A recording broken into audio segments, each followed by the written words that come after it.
Niteka n'umunezero ntangere vyo gusubira kubana namwe banywanyi bacu mubana natwe makuru n'ibiganiro vya misi yose tubandanya gushikiriza kuri no mbonesha kure yacu rino yanyu Muhuza TV.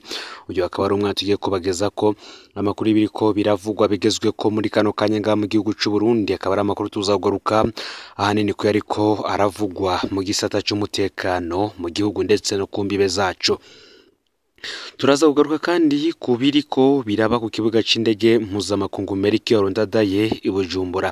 Ni mu gihe umukuru w'igihugu Evariste Ndayishimiye atari mu gihugu we n'umutambukanyi wiwe, aho bari mu gihugu ca Ethiopia, aho bitavye inama y'abakuru b'amareta ndetse n'abaperezida b'ibihugu kugira ngo barabire hamwe ingene ikibazo cyo muri Kongo cotorerwa umuti. Gusa nanone muri ano makuru turaza kubabwira vyinshi ko vyo biriko biravugwa ku ntambara ishobora kwaduka hagati y'igihugu c'u Burundi ndetse n'igihugu c'u Rwanda. Mbere na hamwe bimwe mu bimenyesha makuru vyatanguye kuvuga yuko igisirikare c'u Rwanda coba cinjiye mu Burundi, abandi bati igisirikare c'u Burundi coba camaze kwinjira mu gihugu c'u Rwanda biciye mu mashamba bihanirako imbibe.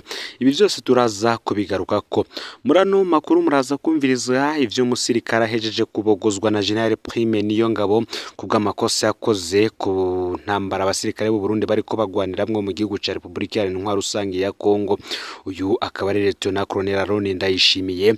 Uyu akaba kandi yagirizwa ko ari we yinyegeje inyuma y'imfu z'abasirikare benshi b'u Burundi bari muri iki gihugu nyuma yo kwanka kugendera ku mategeko yari yahawe n'urongoye abasirikare barungiswe hagati y'amasezerano ya President Ndayishimiye ndetse na President Antoine Felix Tshisekedi muri Kongo. Colonel Pontia Kizimana uyu ngo yahaye amategeko Aroni Ndayishimiye y'intambara, ariko Aroni we aranka ayarenga ko. Ivyatumye ibitigiri vyinshi vy'abasirikare bahaburira ubuzima, imiryango ikagira imfuvyi, abakenyezi bakaba abapfakazi, ndetse igateza n'uruhombo runini ku gihugu, aho n'ibikoresho bimwe vya gisirikare ingabo z'u Burundi zoba zarabitaye aho zari mu gihe zariko zihunga ibitero vy'umugwi M23.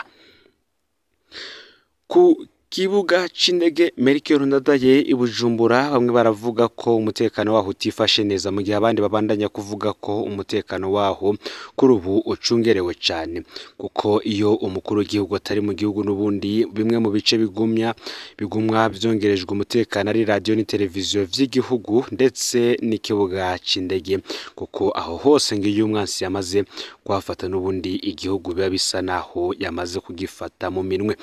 N'amakuru y'umutekano ahambaye cyane tugiye kubageza ko muri iri joro. Fyonde subscribe canke sabone ni butari wafyenda ko kugira ngo utoje ucikanwa nayo dushikiriza aho yasangiza bagenzi bawe kandi aho baherereye hose kugira ngo nabo baje bashikirwa nabiriko bivugwa bigezwe ko Muhuza TV nkwaye kaze mwidonido y'ano makuru. Nkuko natanguye mbivuga murano makuru turaza kugaruka n'ubundi ku gisata c'umutekano.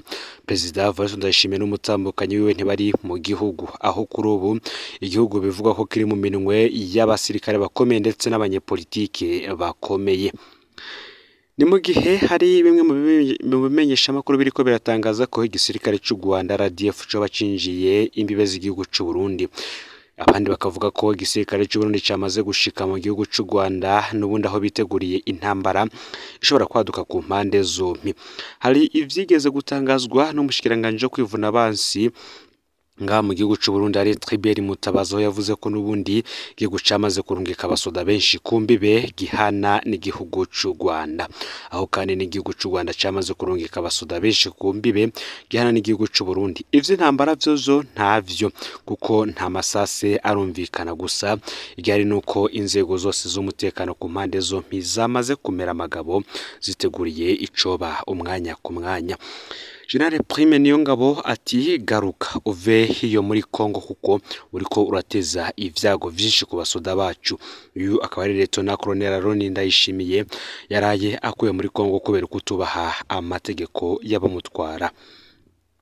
uyu nta ndwi zibiri yari bwamare muri Repubulika Iharanira Intwaro Rusange ya Kongo.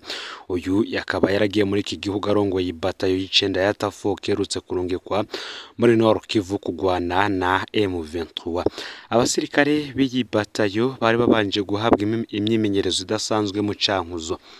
Aroni Ndayishimiye rero yahawe iyi batayo kubarongora kubera yobazwi nk'intwazangabo irinda cane. Siwe rero yabonye arashika ku rubuga rw'intambara atangura gutegura ibitero atabigiye inama n'ubutwara ingabo z'u Burundi ziri ngaho muri Nord Kivu mu gihugu ca Repubulika Iharanira Intwaro Rusange ya Kongo, ariwe Colonel Ponsia Kizimana batazira Mingi. Aroni Ndayishimiye yararonse itegeko rya Mingi rimubwira guhagarika ibitero yari yateguye muri no minsi, ariko Aroni yararahiye kumva.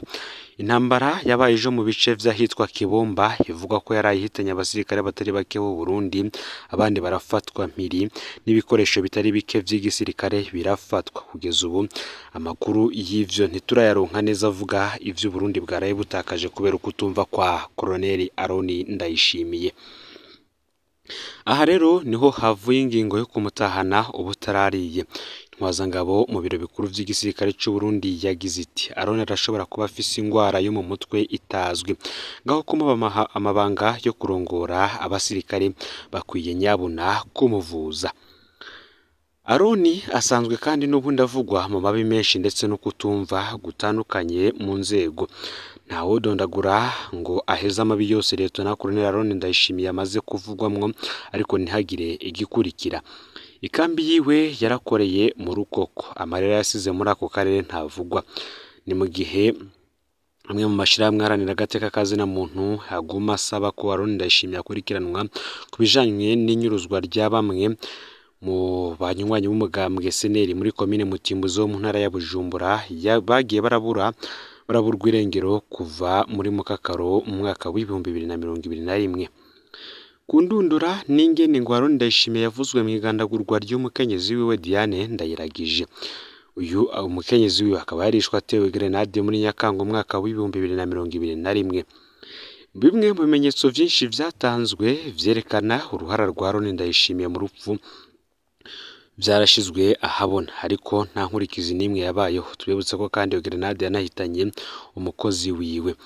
Bamwe bati ngigihe cyose abantu nk'aba bazobandanya guhabwa amabanga akomeye atankompanzi ngo Burundi n'ubundi buzokwama buhahombera cyane.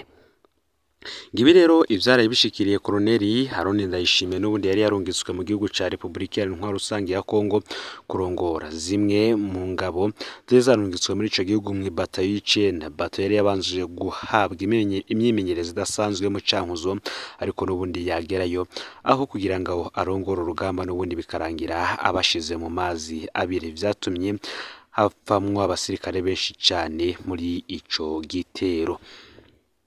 Mu yandi makuru kandi hari biriko biravugwa ku mutekano w'ikibuga c'indege mpuzamakungu Melchior Ndadaye i Bujumbura, hoba hariko haravugwa ngo abasirikare bagicungereye cane, mu gihe umukuru w'igihugu Nyiricubahiro Evariste Ndayishimiye n'umutambukanyi we batari mu gihugu. Ubundi igihugu kiba casizwe mu minwe y'igisirikare ndetse n'abanyepolitike bahambaye cyane mu gihugu. Rero n'ubundi ngaho umwansi wese yova ibiba bigomba gucungerwa cyane, haba harimwo radio n'iteleviziyo vy'igihugu ndetse n'ikibuga c'indege, kuko ibi umwansi yamaze kubifata igihugu cyose abagifise mu minwe. Tubibutse ko kandi ibi vyose n'ubundi bigabwa n'umukuru w'igihugu ari watanga amategeko ndetse n'amazina y'abasoda baje gucungera ngaho nyene. Tubibutse ivyabaye ubwo President Evariste Ndayishimiye yari yagiye muri Kibawe n'umutambukanyi wiwe, aho hari havuzwe amakuru yuko ikibuga iradiyo n'iteleviziyo vy'igihugu n'ubundi vyari vyatanguye gufatwa na bamwe mu basirikare aho batwara aho abarinda aho hose n'ubundi byavugwa ko boba bakuye ariko bakanka kuvayo ku bw'itegeko batari baronse rivuye mu biro vy'umukuru w'igihugu. Kuri ubu rero amahoro ariko arasagamba aha hose yoba ku kibuga c'indege ndetse no ku radio n'iteleviziyo vy'igihugu. Reka ano makuru yacu tuyabandaniza mu gihugu ca Kenya, aho Kakuma impunzi zitatu zo muri Sudani y'Epfo zapfiriye mu mishamirano hagati y'impunzi. Bamwe bakavuga ko intandaro y'izo njyane hagati y'impunzi hakavamwo n'urupfu rw'abo bantu batatu baturuka muri Sud Sudani hari ubukene bw'amazi meza. Abo bashaka kubuza abarundi, abanyekongo n'abanyarwanda kuvoma amazi ngo vyavuye rero bivamwo imishamirano ihitana abantu.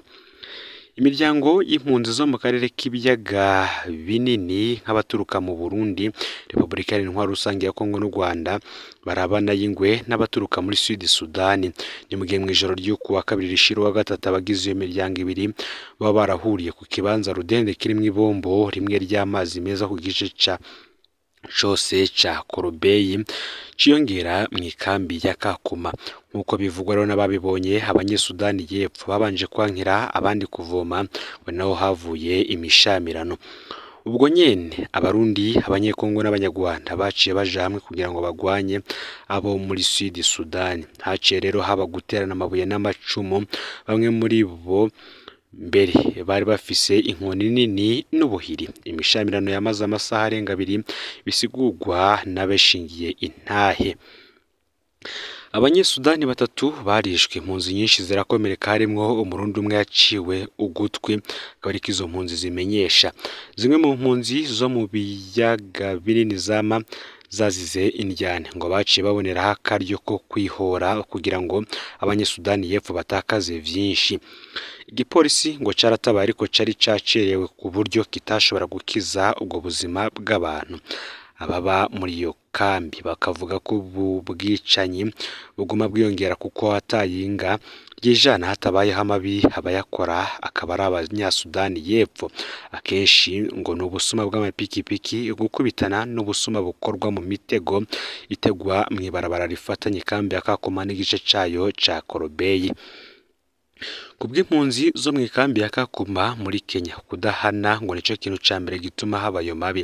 Bakavuga ko bafise amakenga yuko hazoba ukwihora.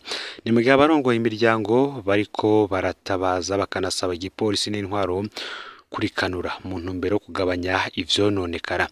Iki gice muri ikambi ya Kakuma n'igice cayo ciyaguye ca Korobeyi bivugwa yuko harimwo impunzi zirenga ibihumbi amajana abiri, harimwo ibihumbi birenga 25 vy'abarundi.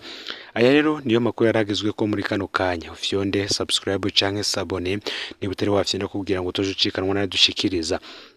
Sangize hano makuru bagenzawe kandi aho baherereye hose, iyo babari ngaha mu gihugu c'u Burundi, hanze y'imbizi z'igihugu c'u Burundi ndetse no mu bice vya kure, kugira ngo batoje bacikanwa niba biriko biravugwa bigezwe ko ngaha mu gihugu c'u Burundi, hanze y'imbizi z'igihugu c'u Burundi ndetse no makungu ya kure.